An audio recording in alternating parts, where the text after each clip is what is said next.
Доброе утро, дорогие первоклассники! Здравствуйте, уважаемые родители! Мы рады приветствовать вас на дистанционных уроках. Сегодня я приглашаю вас на урок литературного чтения. Урок проведу я, Наталья Сергеевна, учитель гимназии номер 3. С нами работает переводчик русского жестового языка Ирина Михайловна. Я приглашаю вас на урок. Сегодня на уроке мы продолжаем работу по разделу «И в шутку, и всерьез». И хочу вас познакомить с произведением удивительного автора. Знакомьтесь, Михаил Плецковский.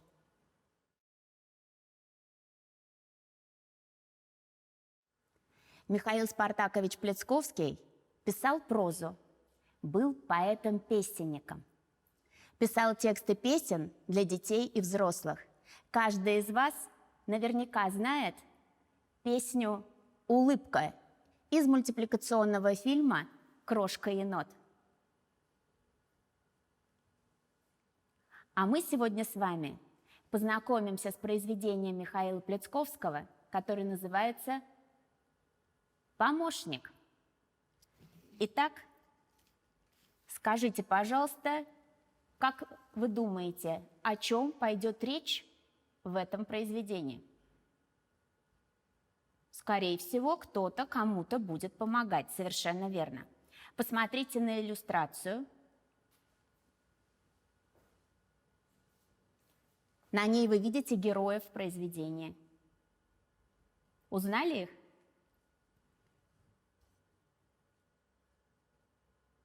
Давайте вместе почитаем.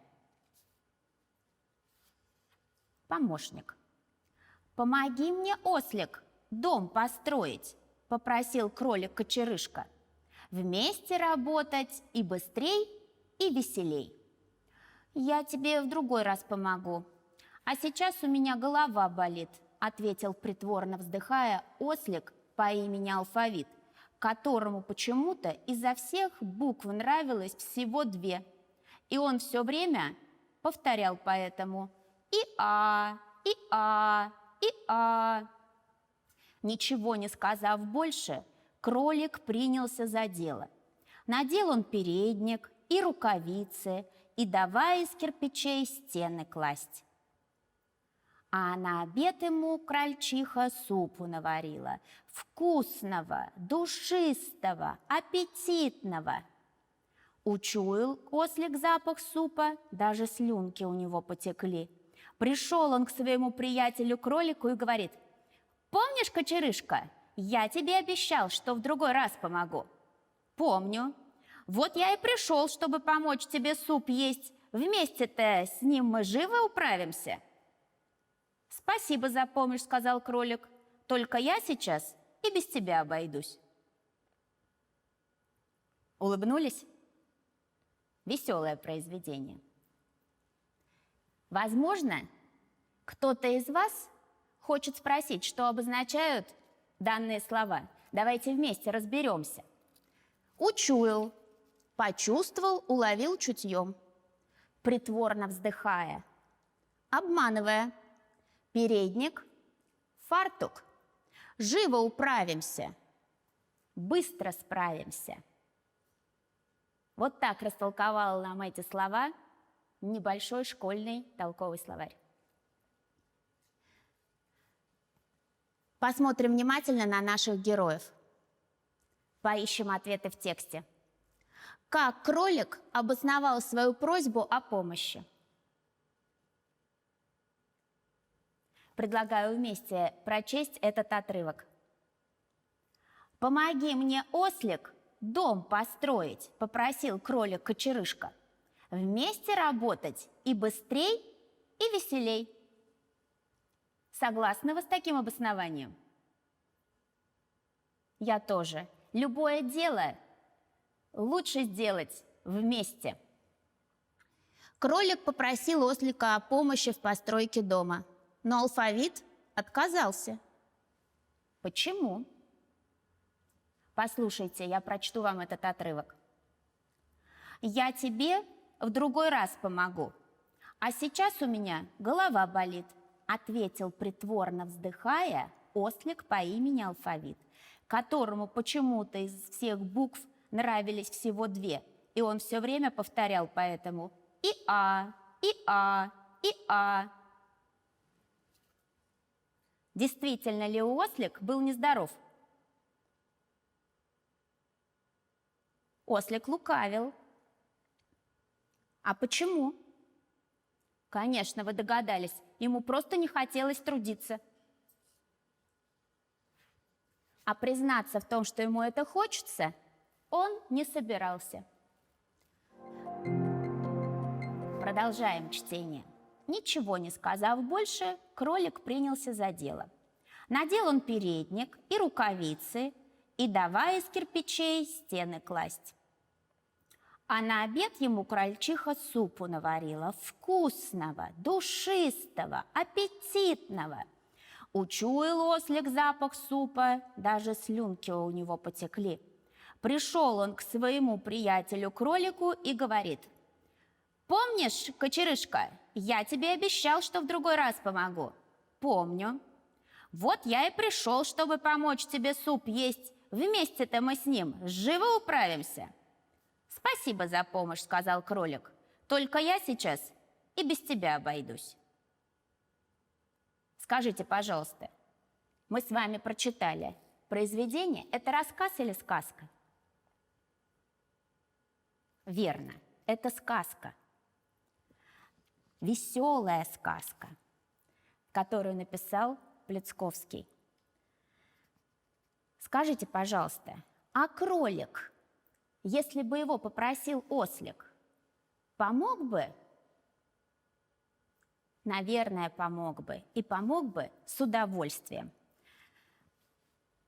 Я думаю, что кролик сразу понял, что ослик лукавит и обманывает своего друга, который просит о помощи. Почему же кролик не стал его в этом упрекать?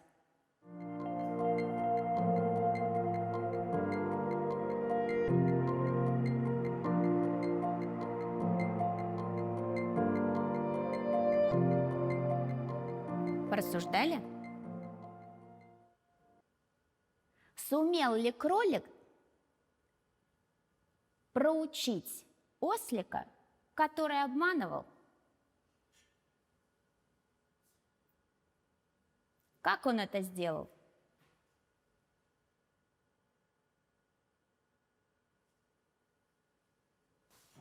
Как вы думаете, понял ли ослик свою ошибку?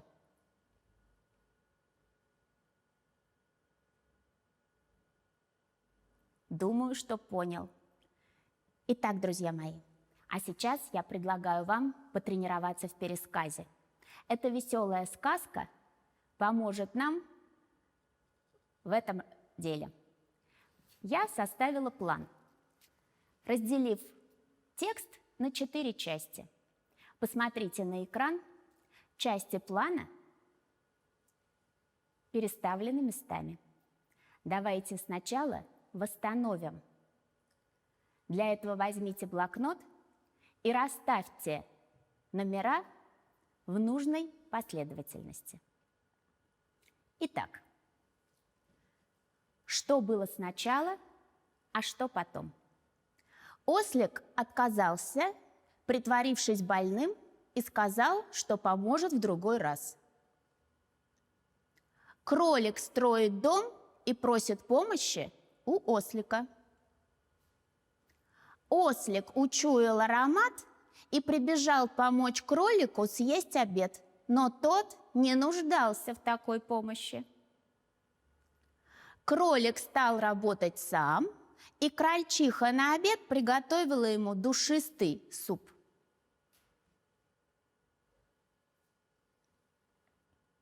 Даю вам минутку на рассуждение.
Давайте проверим, что у вас получилось.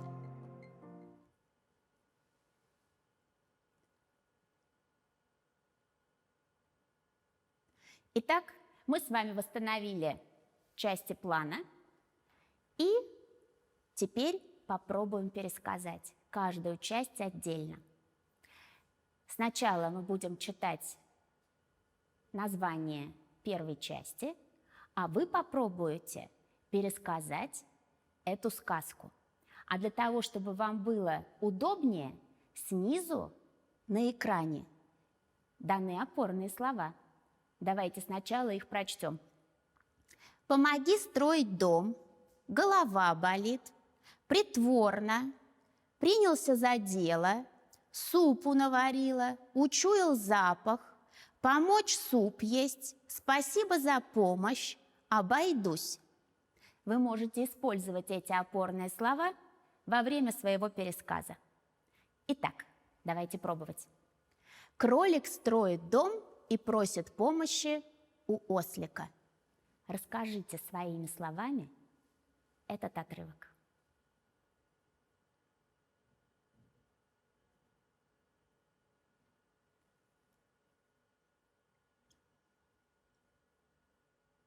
Что же было дальше? Ослик отказался, притворившись больным, сказал, что поможет в другой раз.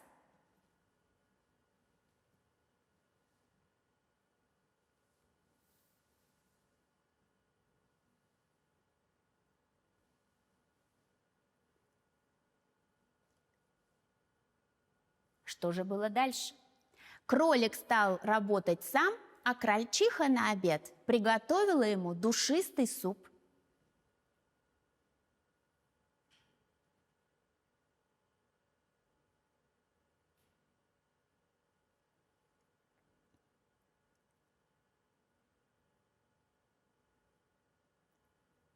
Ослик учуял аромат и прибежал помочь кролику съесть обед, но тот не нуждался в такой помощи.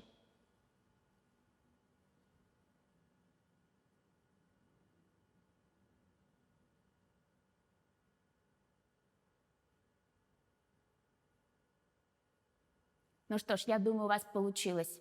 Мы с вами замечательно потренировались в пересказе веселой сказки. Я вам напоминаю, что сказка называлась «Помощник». Но ведь алфавит не помог кочерышке. Тогда почему же произведение называется «Помощник»? Плецковский относится к этой ситуации с иронией. Он высмеивает поступок ослика. Давайте посмотрим, что означает слово «ирония». Употребление слова в противоположном смысле с целью высмеивания. Автор называет ослика «помощник», хотя на самом деле ослик таковым не является. Запомните этот прием.